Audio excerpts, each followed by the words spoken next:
In this week's update, correction complete, but is it premature? So don't make big bets. Forget traditional diversification. Success will always be about a narrow field of quality at a good price. And managing risk remains the primary focus.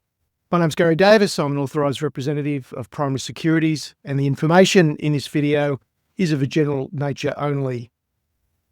Another fascinating week. Let's have a look at the market status. And despite erratic tariff policy, global tensions like you rarely see, a highly stressed financial system which has been building for decades, and understandably cautious outlook statements from US companies that have been reporting good earnings, particularly some of the major tech stocks. Good earnings, but outlook statements understandably on the cautious side, and that was certainly the case with Amazon. So despite all that, you would think the market would be struggling. But the logical conclusion has been proven wrong again, because with a V-shaped recovery, the valuation correction is now as good as complete. What comes next after this is a matter of continual monitoring, but for now, this V-shaped recovery does look extremely promising to get follow through to the upside. So despite the background, despite what you would logically think, once again, that is not where the answer lies, and that's the mistake that tricks most investors up. And that's why assessing money flows is so critical. That's why it's the heart of what I do every Sunday and have been doing now for 17 years. The logical fundamentals about earnings and quality, they come to the fore over longer time periods of 6 months, 12 months, a couple of years. But in the short term, there are other drivers that cause the price action to do things like we've just seen in the last couple of months. Absolutely quality growth stocks were just absolutely murdered in the correction without any sort of justification, and that's why they're rebounding as they are. So if you are basing your investing on what makes logical sense, what do the facts tell you, then you're probably on the wrong track, and that's a difficult concept to get your head around. So is the worst done, or has this erratic trade and tariff policy done irreparable damage? Because the world's financial system functions and exists on confidence. That's what the fractional banking system is about. And if you remove confidence, then the whole system just really stops working as it is supposed to do. So I don't know the answer to that question, but I'm certainly open-minded to the fact that damage that can't be unstitched has already been done. So we'll just have to wait and see how it plays out. And that's why having an open and very responsive mind is just such a vital commodity. It's probably the number one skill that you've got to cultivate. But right now, where we stand with the signals from the market by a V-shaped recovery, this is not me making a prediction. This is just observing and responding.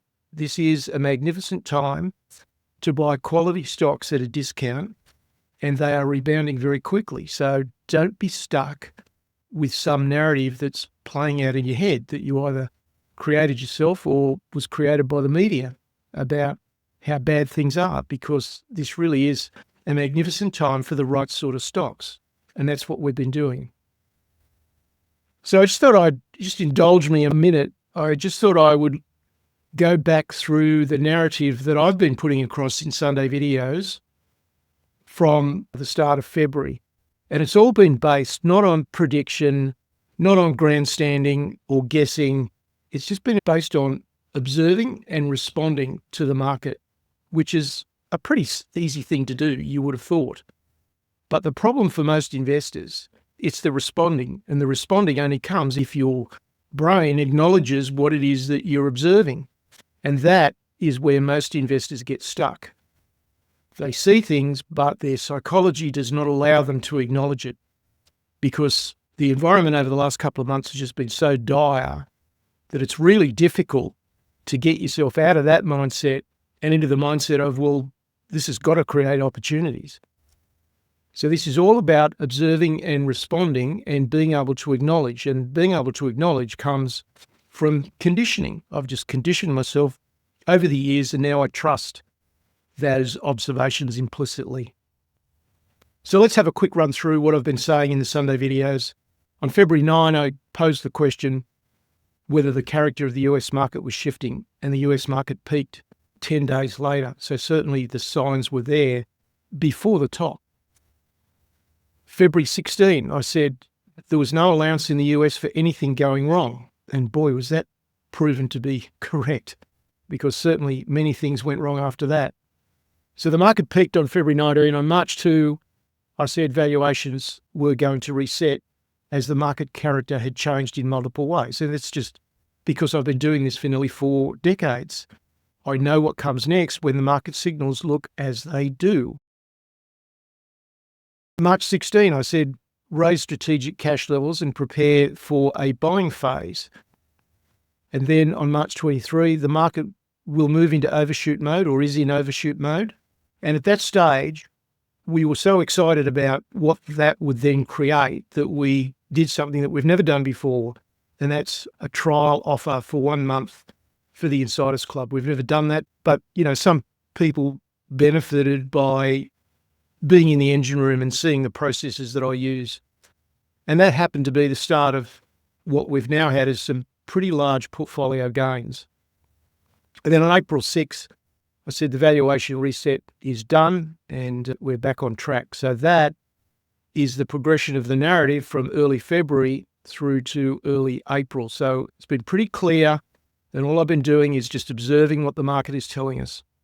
And then finally on April 13, I said the odds are that the low is in and that we should be pursuing quality growth at a reasonable price kind of stocks. And that's been the theme that I've been running the last few weeks and again today. Now, that trial offer is now ending. It's not something that we ever intended to continue as we do with Portfolio Analyst. So the Insiders Club offer is ending. The normal all-encompassing fee is $249 a month for that service. And what you get is market savvy education, not textbook stuff, not stuff that is theoretical and doesn't really work in the real world, but market savvy education from all the decades of mistakes that I've made. There are model portfolios, very specific model portfolios for Australia and for America, and for different risk levels. There is also, really importantly, I talk about this all the time in the Sunday video, and that's continually having your perspective refreshed. And you're getting that every day with daily updates and also regular video analysis a couple of times a week as well. So lots of education and lots of very specific recommendations. And the performance has been pretty good, and I'll get to that in a minute. So the 1 month trial offer, which will end next Friday, is $149 for the first month only, and then reverts to the normal fee. So that will finish next Friday, so you've only got 5 days left. Now on our website, we've got a almost live profit factor chart, and that shows that there's been a very significant rebound in that profit factor as well. The portfolios in the Insiders Club naturally lost ground during the last couple of months, but they've been rebounding very strongly over the last 3 weeks. And that profit factor for the Australian portfolio is now back to 3.0. And when combined with the US and the Australian portfolios, it's about 2.5.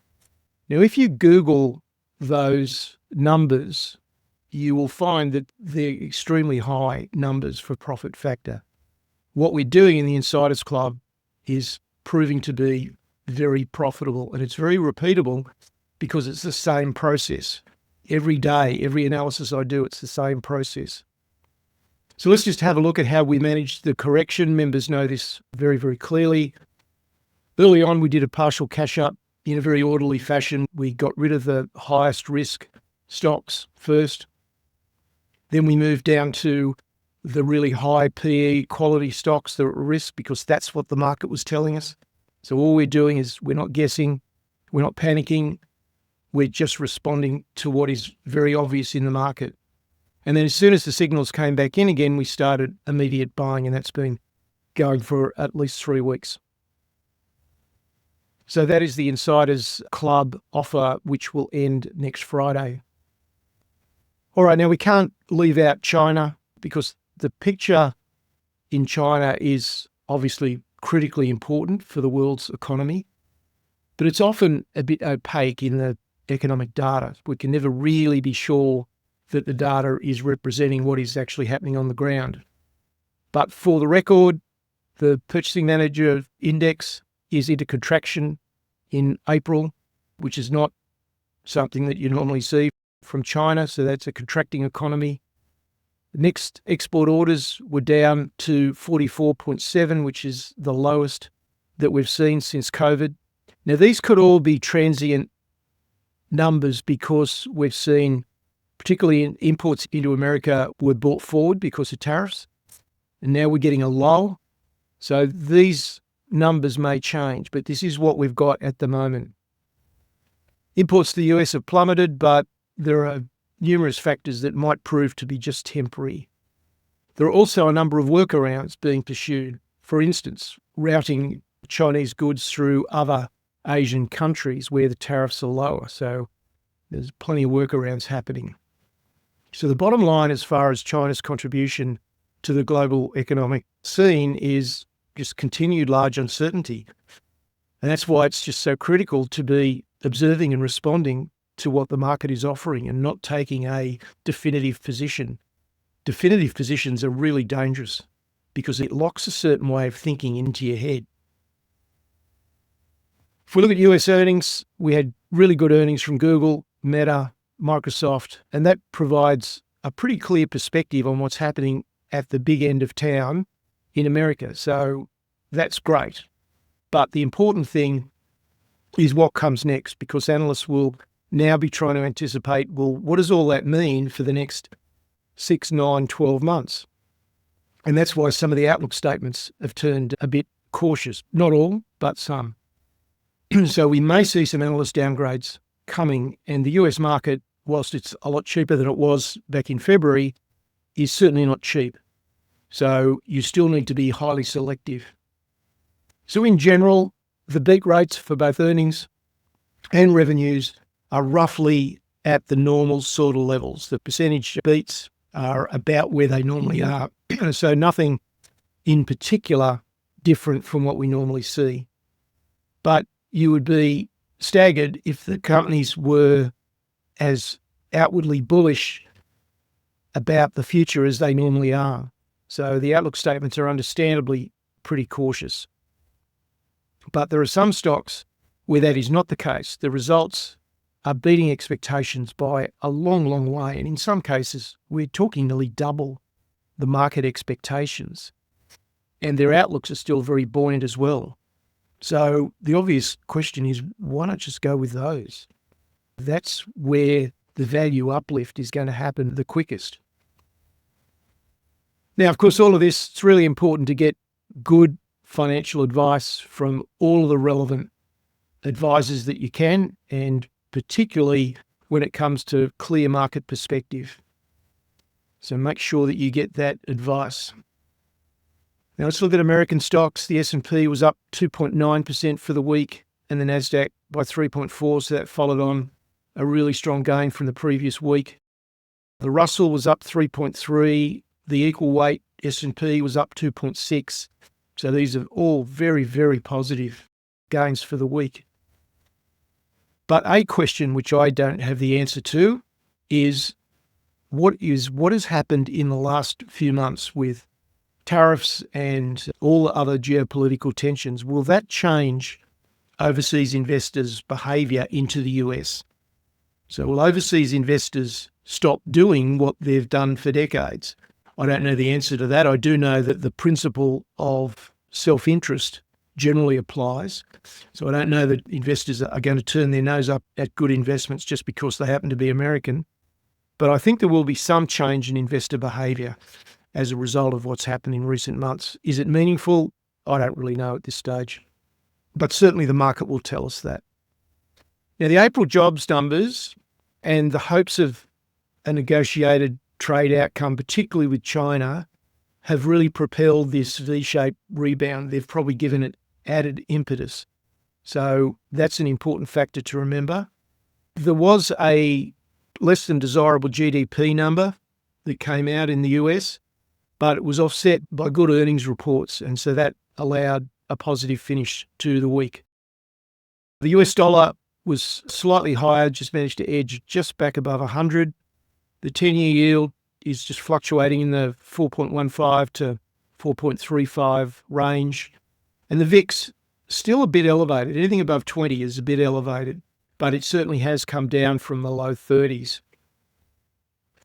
And I'll just show that chart. So this is US GDP, and it actually shrank, as you can see, on the first quarter of 2025. That's actually incorrect on that graphic. So the first quarter of 2025, the GDP has done something that we haven't seen since the first quarter of 2022. So the question is this just transient? Because US GDP is obviously critical to the stock market. So is this just a bit of a temporary, and trade agreements get done and it all gets forgotten fairly quickly? Or is this the early signs of a possible US recession, which should not be good for anybody or anything? I don't know the answer to that, but certainly I know what it looks like in the chart. So let's go and have a look at that. There's the S&P. This is on a weekly chart, so you can see 3 of the last 4 weeks have been extremely positive. The 1 week that wasn't, it actually gapped higher to start with and then traded down a bit, but there was a bit of buying. So that week that was a red candle is not exactly that much of a negative. If you look at the candle ranges, they're extremely long. They're closing, particularly the last 2 weeks, they're closing almost right on their highs. This is all extremely positive price action. If we look at the NASDAQ on a daily chart, you can see the nature of this V-shaped recovery. It really is extremely sharp. And the thing about V-shaped recoveries is that they give you the best odds of the recovery being significant and lasting. It's not a guarantee, but it certainly raises the odds significantly, because think about what is the sentiment that creates this V shape. It has to be incredibly bullish and backed by a great deal of real money buying. This is not some speculation. That V-shaped recovery is being driven by massive amounts of money moving back into the market, and moving back into the market in a fashion that almost has the whiff of fear of missing out to it. That the correction was well and truly overdone, and that investors are almost desperate to get their money back into the market. So when you think about the sentiment that stands behind a V-shaped recovery, then you can understand why I'm feeling particularly confident about this one. However, always willing to backtrack and go in a different direction if the evidence is there. If we look at the important spreads, this is the S&P versus gold. So we're still seeing a bit of a recovery there in that ratio. Also with consumer discretionary versus consumer staples, we're also continuing to rebound there as well. And this is semiconductors, always important for the technology sector on a weekly chart. And again, that looks very similar to what we saw on the S&P, very strong rebound.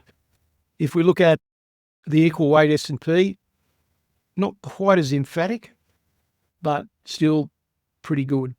And the Russell is probably, in terms of the candle formation, is probably the best of the 3 of them, to be honest. So that's the way the American market sits. Let's have a quick look at currencies. So we've popped back up to just over 100, and the Australian dollar finished the week at 63.82. All right, let's move on to Aussie stocks now. There's our dollar. It was the 4th higher close in succession, even though the US dollar picked up a little bit over the last couple of sessions. Now, the S&P was up 3.4% for the week, but I would expect that we'll see more positive response on Monday morning.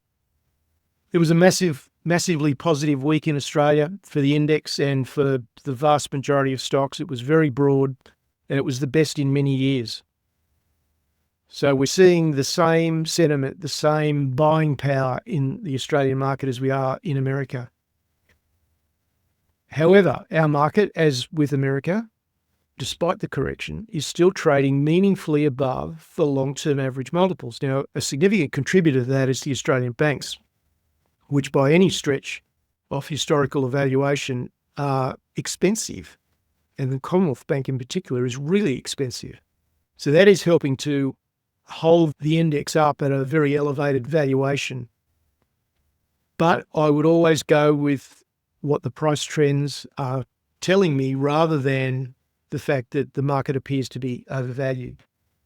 It's not unimportant, but it's not as important as what the money flows in the market are telling you. Is there a risk premium in the Australian market given all of the uncertainties? I don't know that there is, but that's as a general statement. So I just fall back to the very narrow field that I pursue, the very narrow field of stocks. There were some very strong gains by founder-led businesses, which is one of my favourite fishing holes.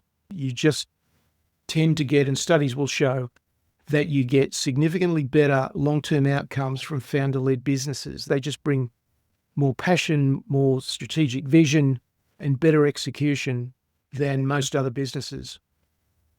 And just to make the point that I guess many people miss is that the maximum opportunity to buy quality assets occurs at a time when there is maximum pessimism, because it's that psychological reaction that creates the market patterns that we see.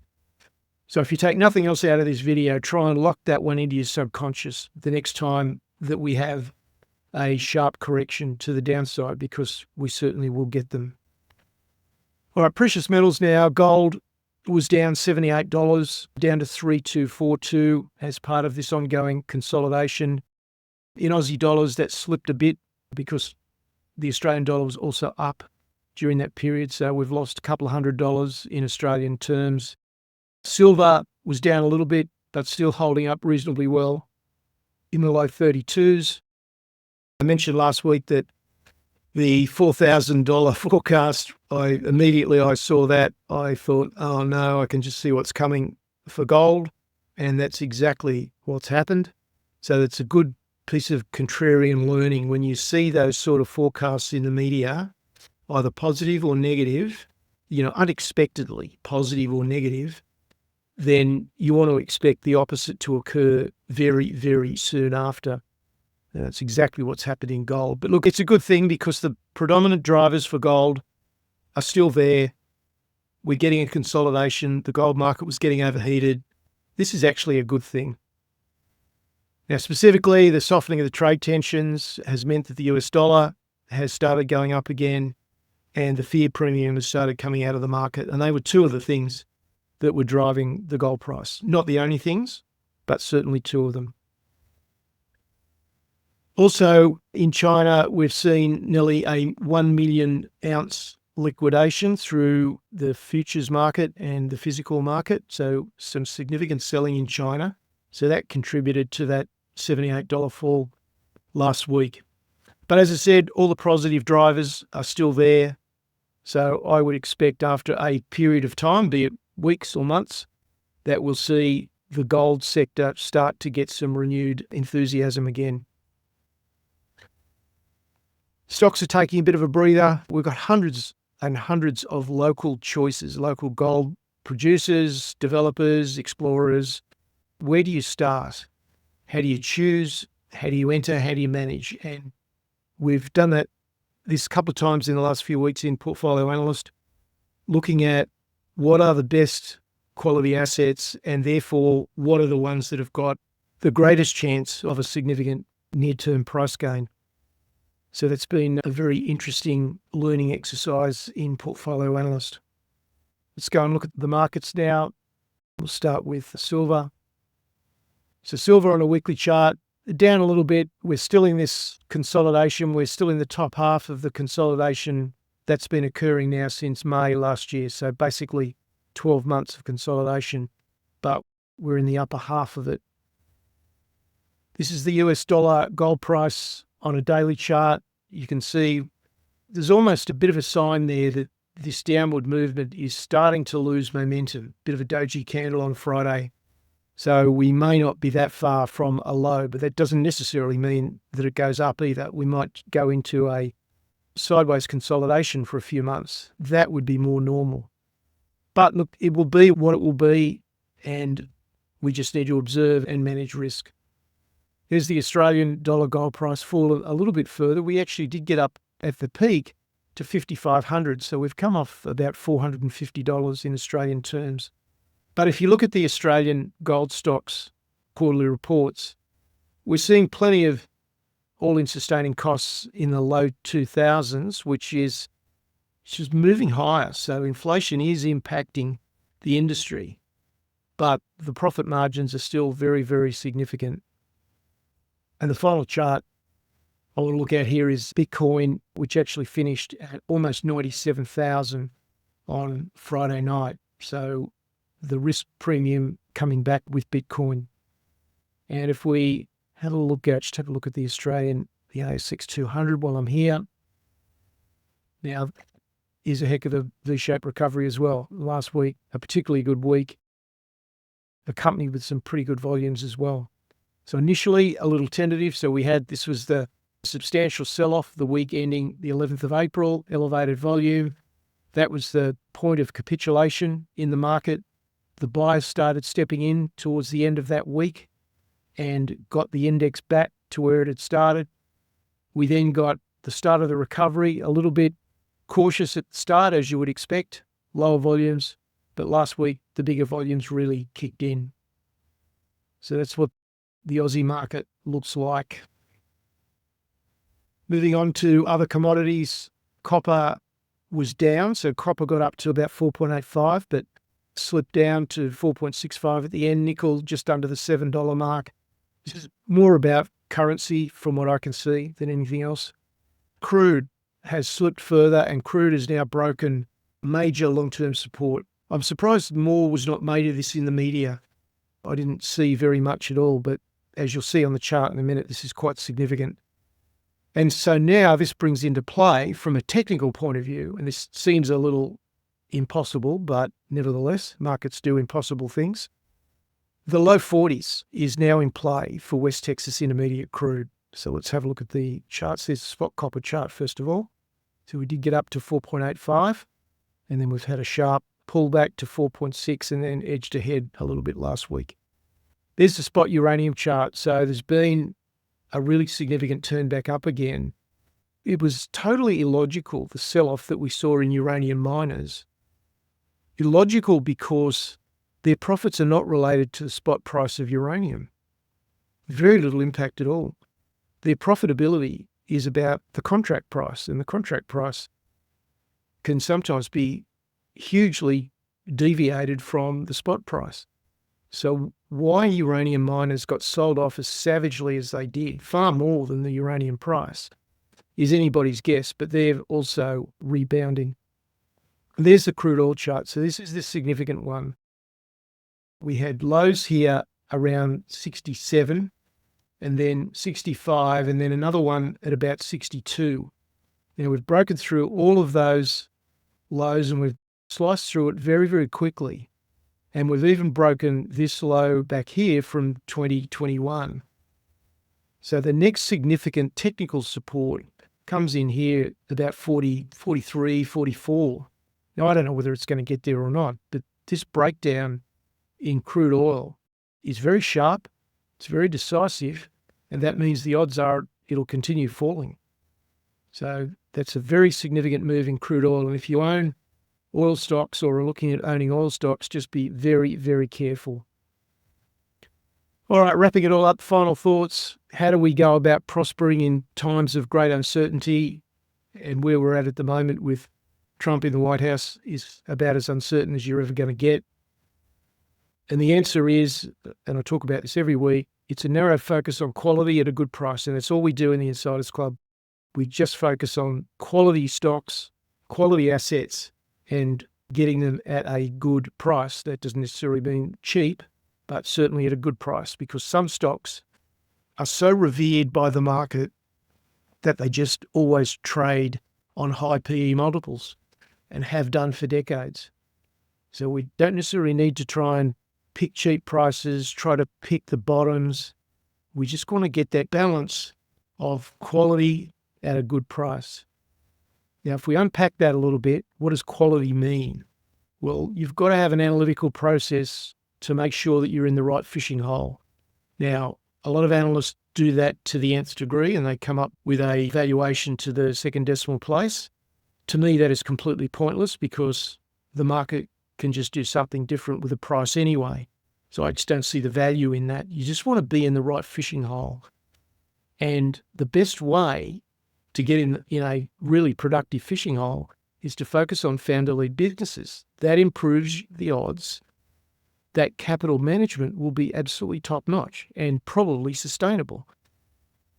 Because founder-led businesses, the founders have significant amounts of capital, skin in the game, and they're not going to make capital allocation decisions to pump the share price up because it's going to impact their wealth. They're going to do things that are in the best interest of all shareholders because they're one of them. They're the major one. Think contrarian at the extremes, but also at the moment, just consider the tariff situation. We're not out of the woods yet. We've got some positive signs about negotiated deals, but we haven't seen the substance yet. So we need to see some substance coming. So certainly think like a contrarian at the extremes, not at any old time. When you're in the middle, it doesn't work nearly as well, but at the extremes of positive or negative, then contrarian thinking can be extremely productive. Portfolio analyst this week coming is going to be taking stock. And of course, April was an incredible month of opportunity. So we'll be taking stock of the opportunities that we looked at and where they've gone. And the final point I want to make is you just don't need to know what comes next. I get emails from people asking, my opinion of where I think the market's going. I really don't know, and I don't want to know. I don't think about it much because that colours my thinking, and I don't want my thinking coloured. So I am very comfortable not needing to know what comes next because all I do is I manage risk. And if you manage risk with quality assets, you're probably going to be just fine. So that's the final thoughts for the day. I'll be back with you next Sunday. More information on the website, and there's my email address, and I'll be back with you then. Cheers.